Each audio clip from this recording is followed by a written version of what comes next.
Rotarians and guests, welcome to the Rotary Club of York. Today is the 22nd of July, and we are the 22nd largest Rotary Club in the world. Leading us in our song and pledge is Deb Harrison, and delivering the invocation is President-elect nominee Glenn Miller. Deb. God bless America, land that I love.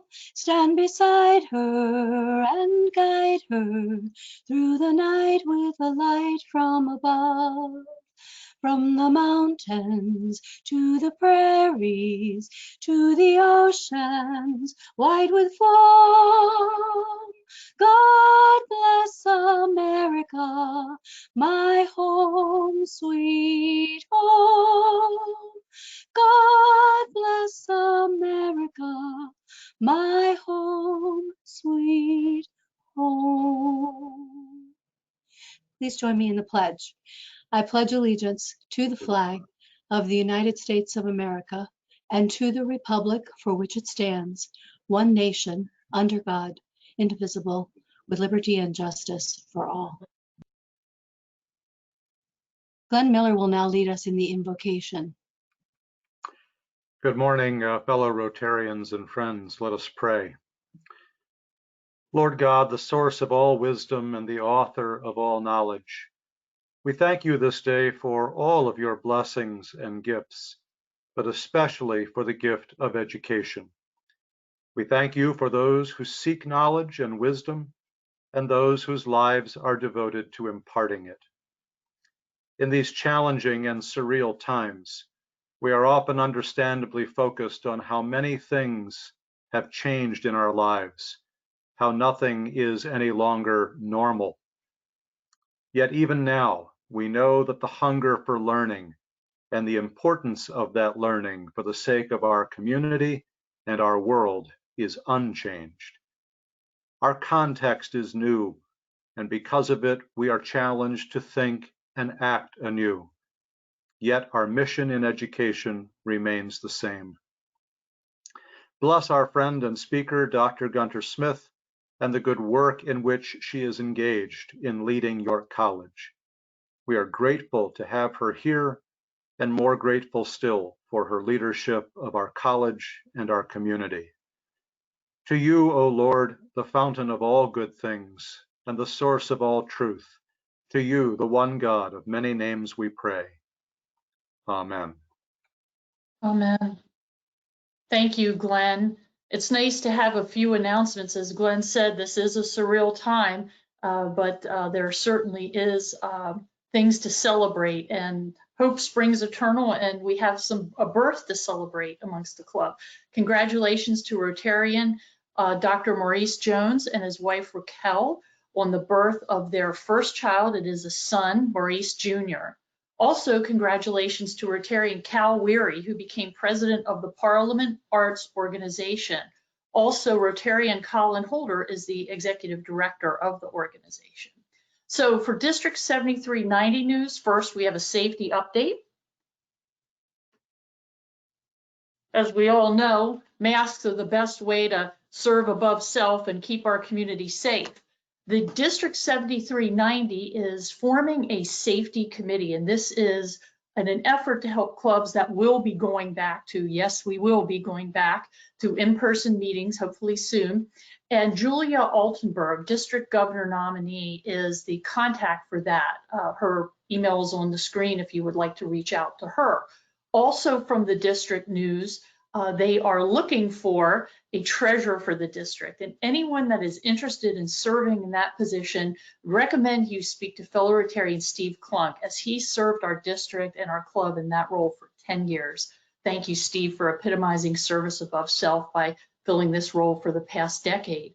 Also, in keeping with club tradition, we do share and recognize resignations from members who have served more than a quarter century as a member of our club.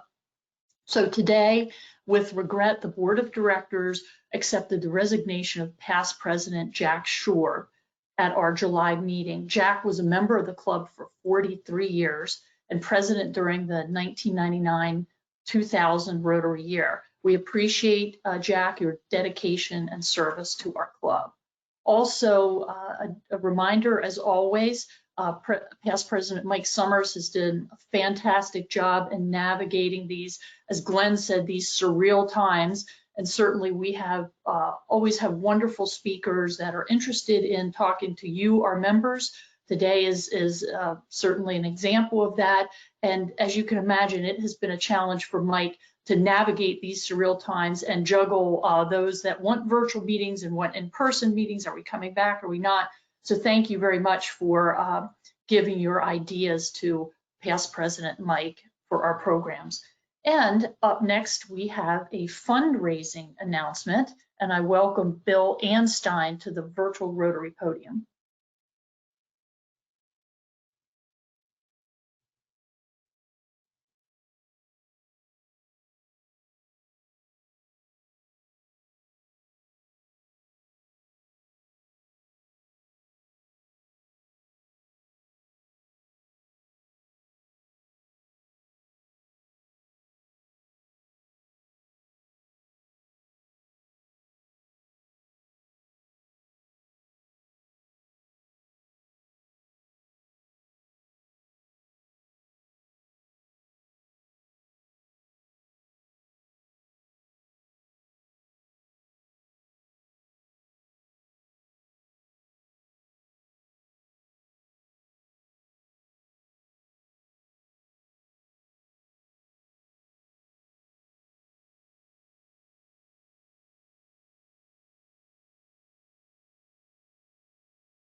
Okay, Bill. Okay.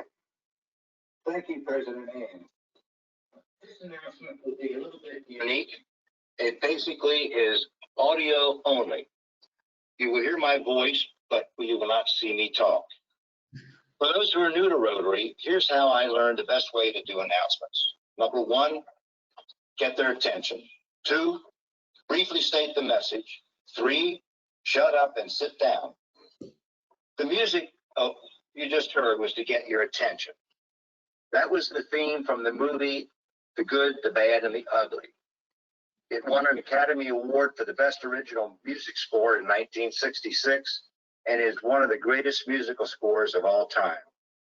Sadly, the composer Ennio Morricone died on July 6th this year in Rome, Italy. The picture on your screen is not actually me. That is there to hold your attention. For number 2, here's the message, and I will be succinct. This is a tough year because of COVID-19. Our big fundraising event for the year is set for September 14 at the Country Club of York, where we held our meetings before COVID. The main activities are golf, tennis, and croquet, with an auction after the always outstanding banquet. As co-chair of the tennis tournament, my first concern is getting 20 tennis players so we can have every court full for the afternoon. If you, a family member, or co-worker can handle a racket, please sign up and do it soon, since we will cut off the list of 20 players. We also need golfers, croquet players, and a special type of volunteer based on a brilliant idea to help us and local businesses. Here's how that works. We buy a gift card from a local business. That's money for them. In return, we ask the business to donate a piece of merchandise to the program. Both the gift certificate and the item will be bundled together for the Rotary auction. You can help as a volunteer by donating $25 or more to our auction efforts. 100% of your gift will be used to purchase the gift certificate. It looks like a win-win and is a great idea. Okay, that's the message. Now for number 3, time to shut up. I almost always close with a Joe Biden joke, and I have a good one, but in the present politically charged atmosphere, I've decided that to do so may not be wise. So you have to wait until next year for that. For now, I wish everyone have a great day. Thanks. Thank you, Bill, and thank you for all the work of our committee in producing this amazing event. There are lots of ways to serve our community above self, and this certainly gives a lot of options for our outing.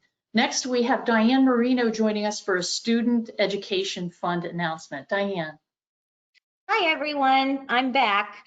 This is, the time of year that we like to invite our scholarship winners back so you can see some of the best and the brightest students in York County and what they have done with their scholarship. Today, we're going to be listening to two students who have won the James C. and Carrie B. Bush Scholarship, which is made possible from the York County Community Foundation, James and Carrie Bush Memorial Fund. Sierra Coombs, who's first up, is a 2017 graduate of Northeastern Senior High School. She is starting her senior year. Congratulations, Sierra. And she's majoring in forensic, can't even say it, let alone even think about studying something like this, forensic chemistry with a minor in chemistry. And this is her fourth award of $1,000 each. And Sierra, take it away. Thank you so much. I'm so happy to be back. So my past year at Penn State was unlike anything year you would ever expect. Not only is your junior year usually where you go into your major classes, so I had to deal with a lot of trace evidence from fibers, glass, hair, to even soil. Then we went into biology, and we actually got to analyze a mock rape kit that was certified by the state or Pennsylvania the state. And then I also got a crime scene investigation class where we actually went into cottages and you worked as teams to actually analyze it.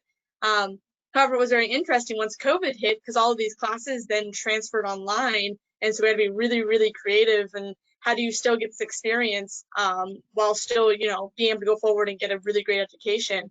And I give all the credit to my professors. They're some of the most amazing people. They come from the FBI down to New York State, Pennsylvania State, just kind of all over. And they really, really stepped it up for us. So I'm very thankful for, this is the first year, or not the first year, but really seeing what our professors do for us is absolutely amazing. With that, though, my summer then changed because I could no longer do my internship. I was supposed to be in Georgia interning for our Defense Forensic Science Center, and it's on the cutting edge of forensic science research. It was really, really exciting, but because of COVID, we couldn't fly out anymore. So instead, I'm pairing with one of my professors, and we're doing remote research this summer. If anyone is interested in biology, they probably know ImageJ. It's a software used for cell counting and all kinds of other stuff. And we're trying to see if we can apply that to gunshot residue, patterns on t-shirts, metal, animal furs, all kinds of things. And it's never been done before, so it's pretty exciting it could end up being nothing, or it can end up being the next thing, that's actually used in the field. And it's really exciting to be kind of on the cutting edge, making up things as we go and trying to create sound science. So as much as this has been a very different year than I ever expected, it's really, I think, worked out for the best and caused me to really have to be creative within my field. Thank you so much, Sierra. We are just so proud that you're representing the Rotary Club of York as one of our scholarship winners. Congratulations on your pending graduation next year. Thank you so much. Thank you so much. The next scholarship winner that you're going to be hearing from, she is now receiving her third award out of 4 of $1,000, also from the James C. Carrie B. Bush Scholarship. This is Catalina Feitsreitzer. Catalina unfortunately could not be with us, but she did do a video, and she is starting her junior year. Now, you thought I got tongue-tied on the last one. This is going to be even worse. Starting her junior year at the University of Pittsburgh, she has a double major, neuroscience and English literature, with minors of linguistics and chemistry. So as you can see, these are definitely the brightest and the best York County students. Now I introduce you to Catalina's video. Hi, my name is Catalina Feistritzer, and I am a 2018 recipient of the James C. and Carrie B. Bush Scholarship. Thanks to the generosity of the Rotary Club, I will be receiving my third installment of $1,000 this year. I graduated from Central York High School in 2018 and now attend the University of Pittsburgh, where I will be an upcoming junior in the fall. I'm double majoring in neuroscience and English literature with minors in linguistics and chemistry.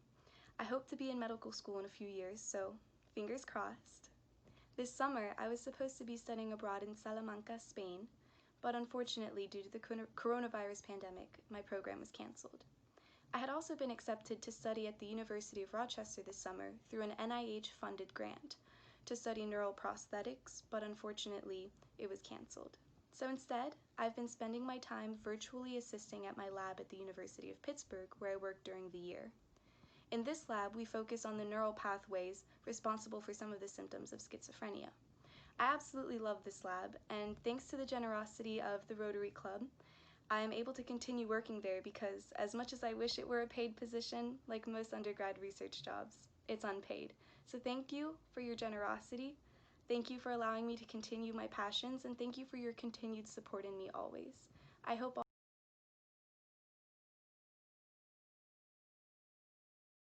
Thank you, Diane. Thank you to your committee. It's abundantly obvious that these students were wise choices to receive the scholarship, and they have persevered and will gain resilience through the challenges that they've both faced. So thank you to you and your committee for the student education work that you do.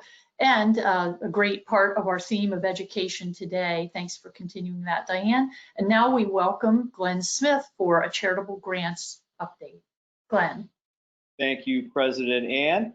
Hello, fellow Rotarians. I am pleased to be here today as chair of the Charitable Grants Committee, and it's that time of the year again where we get to give out our grant recipients monies. So this is one of the favorite times of the year for the Charitable Grants Committee, and I'd like to thank all of those on the committee for their hard work and dedication in continuing to dole out monies to some very worthy charities. So we received a lot of quality applications this year. It was difficult making the decision, but nevertheless, we boiled it down, and as you'll see on your screen, our 3 recipients. The first is the Equiteam Support Services.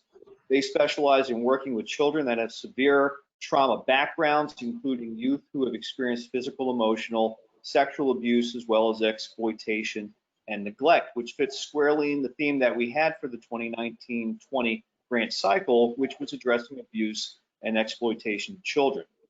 They will be receiving a grant of $10,000 that'll be used to help fund their Community Connections program, which develops a dedicated network of trauma-trained professionals and caregivers who will be using developmental psychotherapy techniques with horses. Our second recipient is the Children's Home of York.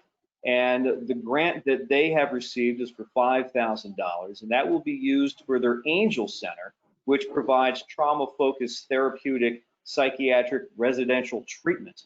And that specializes in adolescent females as well as transgendered individuals between the ages of 13 and 18. And they will be providing a similar experience to our first recipient in that they're going to be providing weekly equine-assisted psychotherapy to their clients over the course of this next year. And then our final recipient is Turning Point Counseling and Advocacy Center, and they've received the balance of the monies that we had for this year, which is $4,566. And Turning Point has just completed their capital campaign, which resulted in them purchasing a new location, which is located over at 15 Winterbrook Drive. And this will be used to assist them in their mission of working with children 3 years of age and up who have experienced or been traumatized by sexual abuse.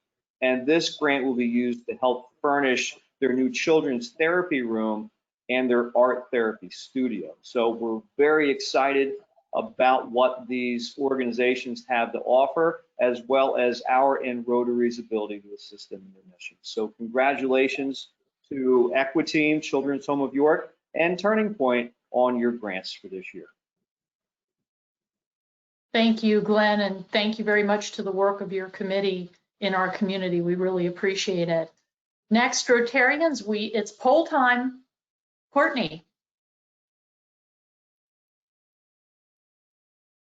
Okay, you should be seeing the poll come across your screen at this time. And the poll question this week is on Monday, September 14th, during our club's primary fundraiser, do you plan to A, play golf, tennis, or croquet, B, attend dinner only, C, volunteer, or D, donate a prize for the silent auction? We'll give everybody 30 seconds and then we will read the results.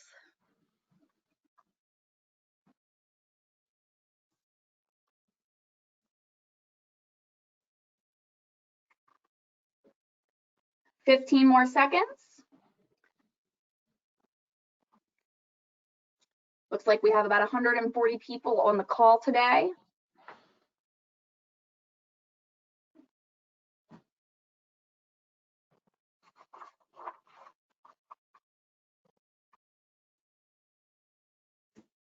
Five more seconds.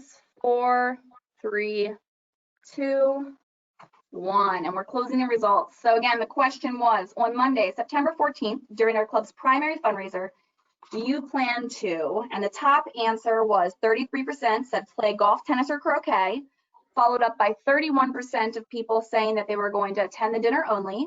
25% said that they would donate a prize to the silent auction, and 11% said that they would volunteer their time. Thank you all for voting.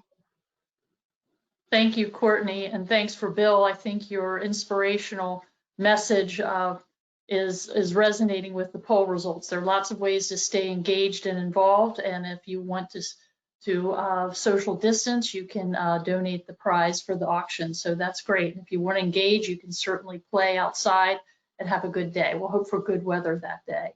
Next up, we have President-elect nominee Glenn Miller to introduce our program today. Thank you, President Ann, and greetings again, fellow Rotarians and guests. There was an old expression years ago in the church that I will use. It is my duty and delight to introduce our speaker for today, Dr. Pamela Gunter Smith, the president of York College of Pennsylvania. Dr. GS is no stranger to the Rotary Club nor to the wider York community. As was noted in the announcer this past week, she has, during her 7 years at the college, placed increasing the culture of community connectivity as a high priority for her administration.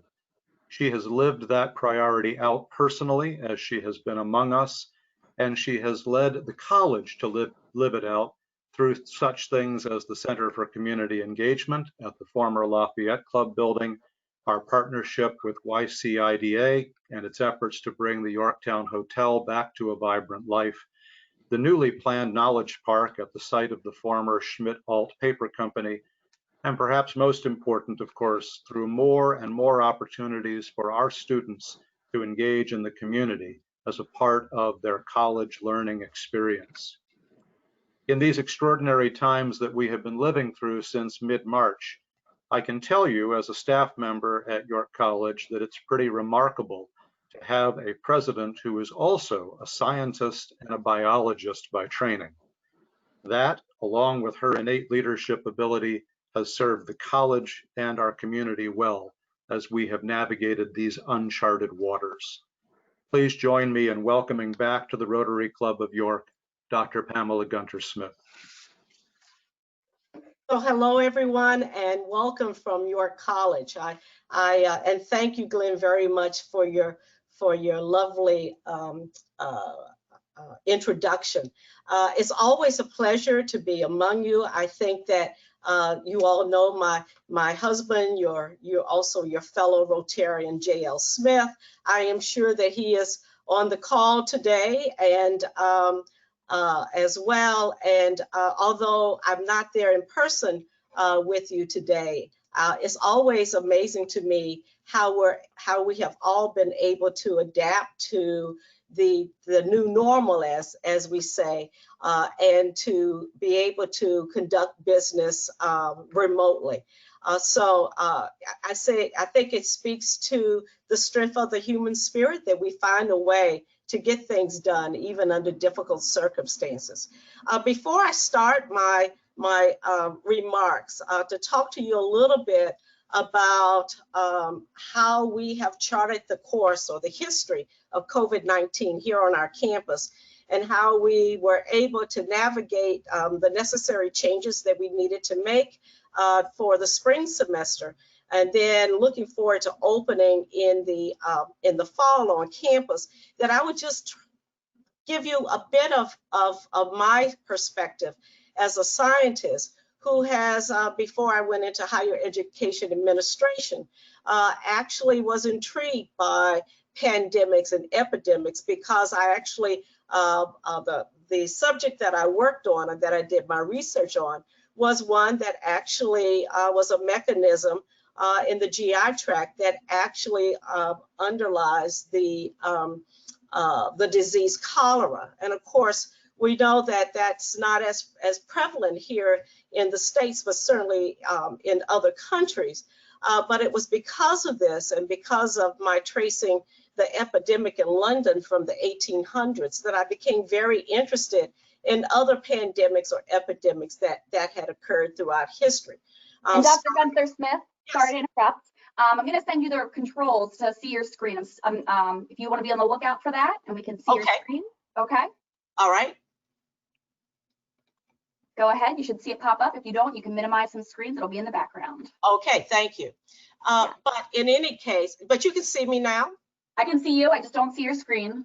Okay, that's okay. But in any case, during that time, I really became interested in that, and then was able to trace back from the Black Plague in the 1300s, the cholera epidemic in the Black Plague in the 1300s, the cholera epidemic in London in the 1800s, and then the most recent one that perhaps you know of, the influenza epidemic in 1918, that actually was responsible for over 40 million deaths throughout the world, and over 675,000 deaths in the US.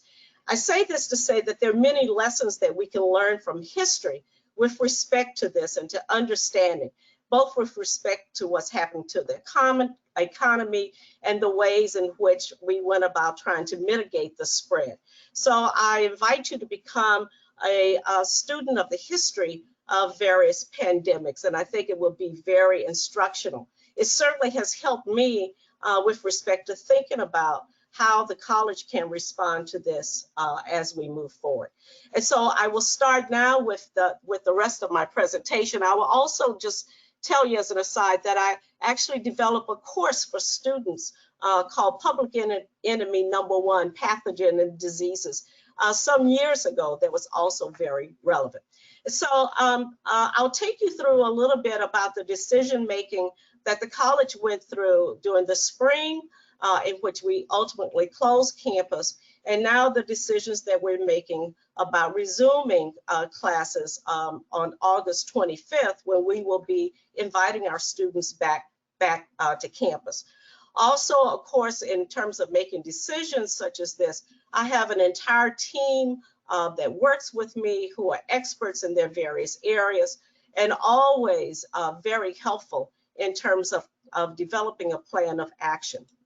And so here is the history part of it. And so we got a glimpse of COVID-19 very early on, I would say back in around mid-February or the end of February, and then started bringing our campus crisis management team together to think about mounting a response. And it just so happened that we had some students who were studying abroad, and in particular in Naples, Italy, that last week in February, when Naples, Italy was becoming the epicenter of the COVID-19 outbreak in Europe. We immediately decided to bring those students home from Italy and any other students that we had abroad. And when they returned, they were required to follow CDC guidelines with respect to quarantine. Around, I would say, March 13th, I made the decision to close campus because it became evident to me and to my colleagues that we were not prepared at that time for a major outbreak of COVID-19 on our campus. This is before the governor's mandate, if you will, or other institutions had started to move to the virtual space. And we quickly pivoted from face-to-face instruction to the virtual space, including all of the things that we were doing.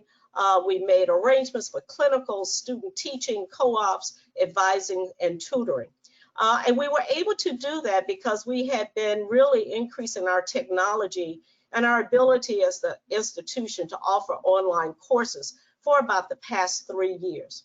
We also closed the residence halls and all public spaces on campus, and we secured campus, and then everyone who was not needed for the essential business work of the college was sent to home to telecommute and telework. The next phase was that we still had to continue the business of the college. We had to recruit that next group of students who would be coming to us in the fall. We decided to reach out to them directly and individually, and we held virtual open houses. We also knew that students had not completed taking the SAT or the ACT, and so we had to make, because of the mandate to stay at home, they were not being offered, and so we had to make sure that we had a way of admitting students and providing an alternate way to evaluate them. We also kept student activities going. In fact, JL and I hosted a virtual bingo one night with about 2 or 3 dozen students. And because it was an unusual situation, we actually developed a pass-fail option for spring semester grading, knowing that students had been uprooted from campus. I think the point is that when we first closed campus, we told students to pack their bags, their books, their laptops, their goldfish that they might have, and to plan to return to campus in 2 weeks. Well, as we all know, 2 weeks turned into a month, and then a month turned into almost what is now nearly 6 months. We also had to continue with the business of the college. And one of two important things that we had to do was that we had to develop a plan to move the students out of the residence halls, doing it in a way in which they could socially distance, because they had left all of their belongings here. The institution, your college, was also benefited from the CARES Act. The CARES Act had 2 pieces to it. One that was a direct benefit to students. That is, that the federal government used the institutions of higher education as a conduit by which students could get funds for situations in which they had countered because of COVID-19.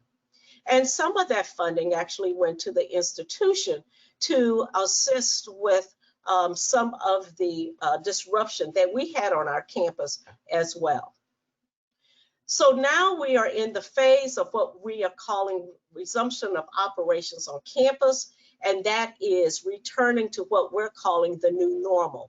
According to Governor Wolf, and I think all other individuals and our health professionals, we will not return to pre-COVID conditions until a vaccine is actually found. And we started planning for this back in mid-May, when my colleagues and I made the decision to hold the fall semester on campus. And in doing so, we would follow the guidance from the Pennsylvania Department of Education, Higher Education, the Centers for Disease Control, and the Office of Public Health. Around June 3rd, we actually got guidance from the Pennsylvania Department of Higher Education about what we were allowed to do in the various phases of reopening, red, yellow, and green. I'm really just going to focus here on the, on the green phase, which is where we currently are, with one exception that recently happened a week or so ago. In the green phase of reopening, we are allowed to resume face-to-face instruction on campus. Our students who are studying in health professions are able to continue their clinical studies. We're able to hold co-ops and other types of operations. For non-instructional gatherings, we are limited to no more than 250 people. As you know, that was recently reduced to 25 people because of the increased incidence of COVID-19 infections in our state and in our county. That 25 limitation is what you would normally see in the yellow phase. But the other pieces, in order to be able to resume person-to-person instruction, remains for us. The other guidance that we have is that we must continue to adhere to the CDC guidelines, the Department of Health guidelines, and the Pennsylvania Department of Education guidelines. And we are required to monitor public health indicators, both on our campus as well as in the broader community, and to adjust our plans as necessary. And that means we have to have a way in which, should their conditions change, that we will be able to move to the yellow phase or to the red phase to ensure the health of our community. The Department of Higher Education, the Pennsylvania Department of Higher Education, gave us, again, guidance, not so much mandates, but guidance about how we go about determining if we are ready to open. And it was a step-by-step process that my colleagues and I went through to answer, are we going to be prepared to open this fall under the conditions as they presently are? The answer to that is yes, and we were able to check those boxes. The first was, do you have a plan for adequate supplies to reinforce practices of hygiene, sanitation, and face coverings? The answer to that is yes. Have we begun to implement those things necessary for social distancing? The answer to that is yes. Have we modified our facilities to help create an environment conducive to healthy, safe, and inclusive learning? Yes. Have we reviewed and made adjustments to attendance, absentee policies, non-essential travel, high-risk individuals? And finally, have we modified our course modality schedules such that we can mitigate the spread of the virus? So with this in mind, then we did make the decision, and it was approved by our board of trustees, that we are ready indeed to resume classes here on campus, again, under present conditions for the fall 2020 semester. We also have to consider the Centers for Disease Control and the Department of Health guidelines, and there are in 5 general buckets that are related to one another. And what I'm going to share with you is some of the work that we've done and what students can expect to find when they arrive here on campus for the fall 2020 semester. The first, of course, is hygiene and sanitation and face coverings on campus, accommodations for faculty, staff, and students, expectations around voluntary reporting and protocols, implementation of social distancing, and about a general consideration of accommodations to courses and academic calendars. This has been a major, major undertaking for all institutions and for your college. And in order to develop a plan of action such that we could return, has required us to enhance some of our current policies, create new policies, to have other types of things that we can put in place in case we need to make changes, to update and to continuously update our policy, and to have plans such that we can continue to operate here on campus. And should the need, importantly, should the need arise, that we will move to another phase of type of instruction. So this is just gives you a glimpse as to how we had organized our pandemic response organization. We have a coordinator who is our head of our health services. She is the individual who is responsible for reporting to the Department of Health and to make sure that we are maintaining a healthy environment here on our campus. The pandemic and team, of course, includes myself and is led by myself and my entire president's cabinet that has 13 other individuals on it. 2 of these individuals, Dominic Delicarpini, who most of you know is our Dean for Community Education, and Dr. Christine Heine, the head of our Country Day School, serve as the coordinators. But with that, we also have the Director of Residence Life, the Assistant Dean for Athletes and Campus Recreation, the Director of Facilities, the Director of HR, Student Activities, and the Assistant VP for External Relations. We also created and consult with a medical advisory team, our Director for Health Services, the Director of the York City Bureau of Health, our York College physician, our York College psychiatrist, and the health coordinator, who's an RN, BSN of the York Country Day School. And this medical advisory group really helps to guide us in terms of our thinking about how we go about looking at the health of our campus community, what those indicators are, how we will interpret them with respect to what's going on in the broader York County community. And so this, if you don't recognize it, is a picture of our campus mascot, Screamer. And our approach to being able to open campus is to mitigate the spread, which requires hygiene, sanitation, and face coverings.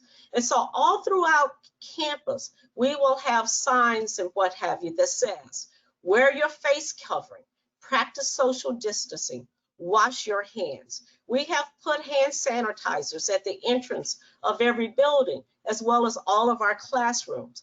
And we have a social contract that our students will be signing that says that they will adhere to this and to practice this hygiene.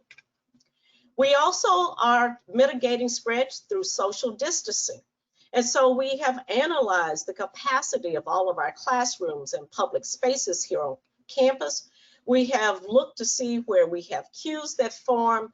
We've talked about practicing social distancing. We have lines on the floors, errors to direct traffic, all to keep our campus community very, very mindful of the need to social distance. We also have had to limit the non-instructional gatherings on campus. And one of those I just like to really focus you on is our dining facilities. We have come up with a mechanism by which we can feed our students on campus, but it won't be as it was previously. There won't be serve yourselves buffet. We've had to limit capacity within our dining halls, but we do know that everyone can be fed. The other thing that we have done when necessary is to put up plexiglass partitions and to actually move from whether students serving themselves to either carry out or students to be able to dine other places on campus. Of course, collegiate sports are a big deal and under a lot of conversation now. And that is still, information about that is still forthcoming as the NCAA continues to develop plans. We have limited the number of students in classrooms and common areas. We have left some of the furniture in place, but it will have signs on them that says do not for use. Not because they are infected, but because of their, that's the way that we're ensuring that we can maintain social distancing in common areas and classrooms without having to remove all of the furniture. Residence halls are always a big question. Our institution has decided to allow for both single and double rooms. There is nothing in the CDC guidance that says that every student has to have his own room. So long as we adhere to the proper procedures and protocols, all students are required to wear face coverings in public spaces, and the rooms allow for students to maintain a 6-foot distance between them within their rooms. We also have set aside some special rooms for quarantine and isolation as needed, and we have the appropriate protocols to ensure that we can do that. Gone will be the big hoopla this year for the return of students to fall semester. JL and I will not be standing on the corner this year with our pom-poms and foam fingers, or at least I won't be. But there will be a staggered week move-in, which will be a week-long event beginning August 17th. The academic calendar has been changed and has been accelerated. Our philosophy has been to have the students to come to campus and start classes on August 24th, to stay here with no breaks, and then to leave campus for the Thanksgiving break on November 24th. So Labor Day holiday will not occur. There will be no fall break. And once students go home, they will not return until mid-February, which will be part of the start of the next spring semester. They will take their exams virtually after November 24th. We will be offering a blend of in-person and virtual instruction, and we're using what we are calling high flex type of instruction, where some students will be in the classroom, other students will be in the classroom remotely via Zoom. And in doing it that way, it means that all students will have an opportunity to have in-person instruction, and we will be able to maintain the appropriate capacity, a number of students in the classroom for social distancing. Each student will have, that's in the classroom, will have about 8 feet separating them, because we also need to give room for chairs and what have you as well. We actually have invested in technology and instruction and faculty development in the use of Zoom cameras and software such that we will be able to conduct classes synchronously using the best features, if you will, of technology. We do have appropriate accommodations for students and for faculty, for those who are immunocompromised or might have a loved one living with them who might be immunocompromised, for those employees and students who cannot wear a face covering. By face covering, we mean masks or we mean face shields. We are actually supplying all students and all employees with York College masks and hand sanitizer. We will also have face masks available for purchase in our bookstore. Attendance policies will be made very flexible to accommodate students who feel ill, as well as any faculty member or any employee. Our goal is that they will report and that they will not feel that they're going to be penalized if it is requested that they self-quarantine or self-isolate. And so they will not be penalized for their absences. Health and safety is of primary importance, and we are committed to mitigating the spread of COVID-19 at York College. I'm very careful to say mitigating the spread because it's going to be impossible to prevent the spread anywhere in the world and throughout York County. But we can mitigate the spread and keep our community healthy. For that reason, for one of the first times, we will have to continue to limit outside visitors on our campus. And campus will only be open to students and staff and those who are authorized as visitors to be here. There'll be no non-college sponsored events on campus. That doesn't mean that we can't use some of our downtown locations. And there are limited events on campus. Our fall cultural series, unfortunately, will be virtual. We will be conducting temperature checks of students before entering our facilities in the Grumbacher, and everyone will be required to wear face coverings when in public spaces, including classrooms. And so this is actually my last slide here because it's something very important in terms of maintaining the health and well-being of our campus community. We do have the expectation that individuals will report to us either if they have been in a high area of high prevalence with respect to COVID-19 infections. If that is the case, they will be asked to self-quarantine for 14 days. If they have been exposed or identified as through contact tracing, which we will be able to do here on campus, to someone who has tested positive for COVID-19, they will be asked to quarantine, and we will be able to do testing on our campus. If a student or faculty or staff member is exposed, they will be asked to self-quarantine.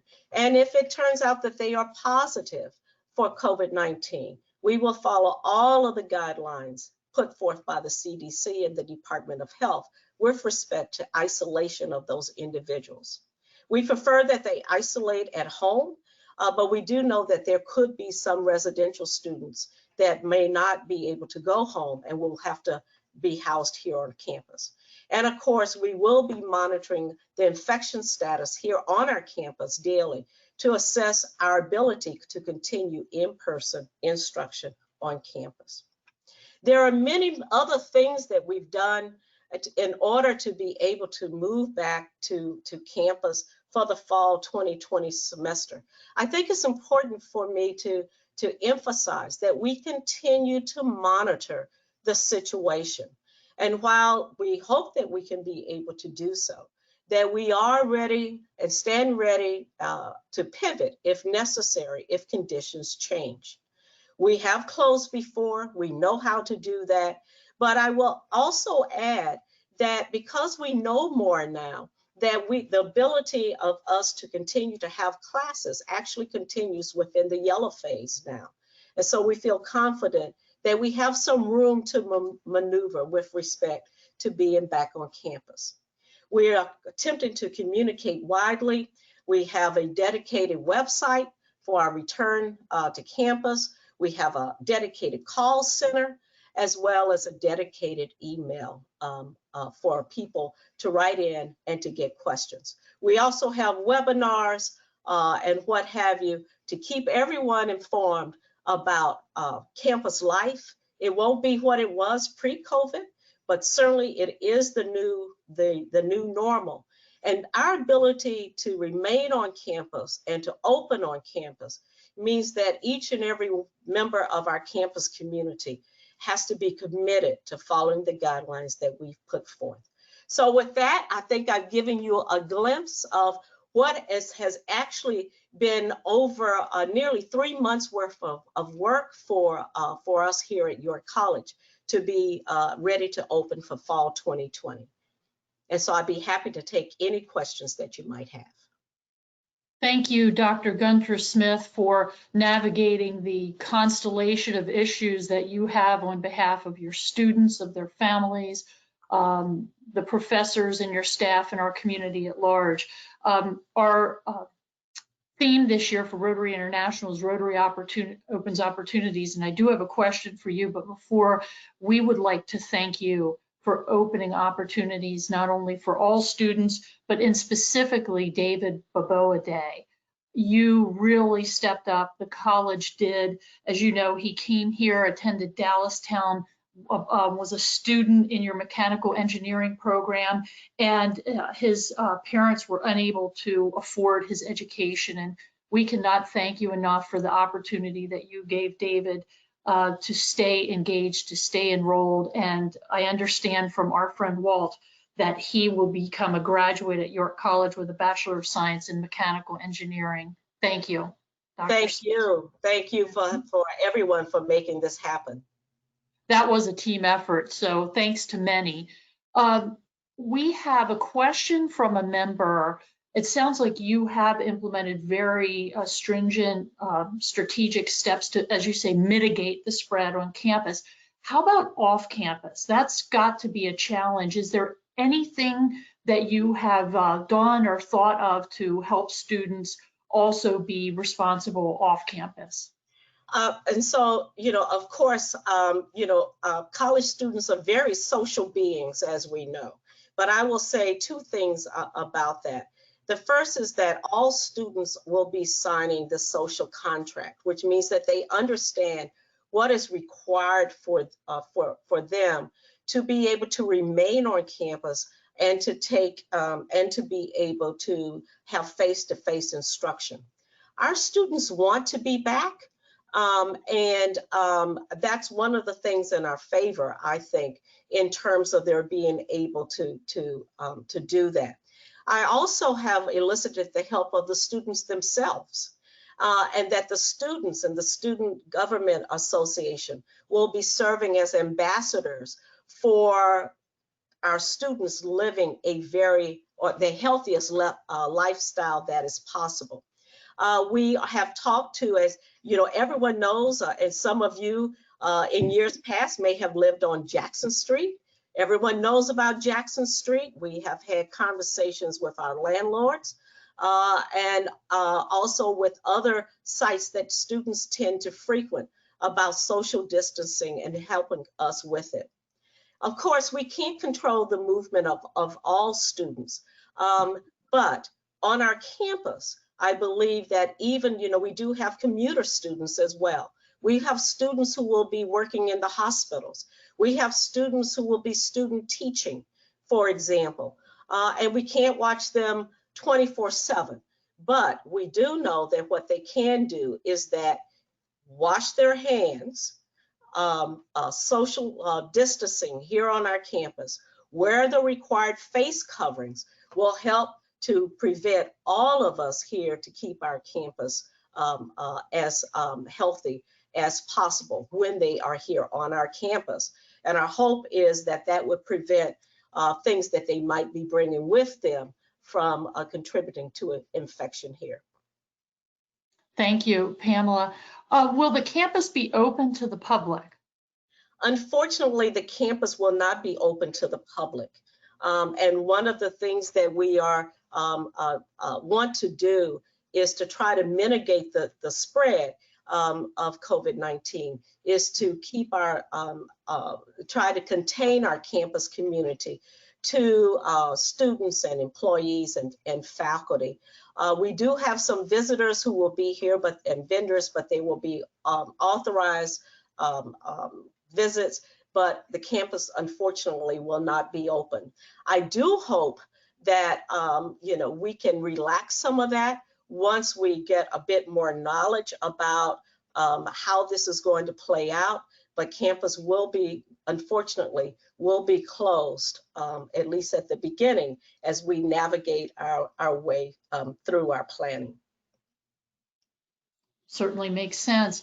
Have you estimated what you feel the expected student population will be to return in person this fall? Actually, our enrollment numbers are actually looking very good this year. As I said, our you know, families want their students to come back to campus. So our fall enrollments and our transfer enrollments are actually looking strong.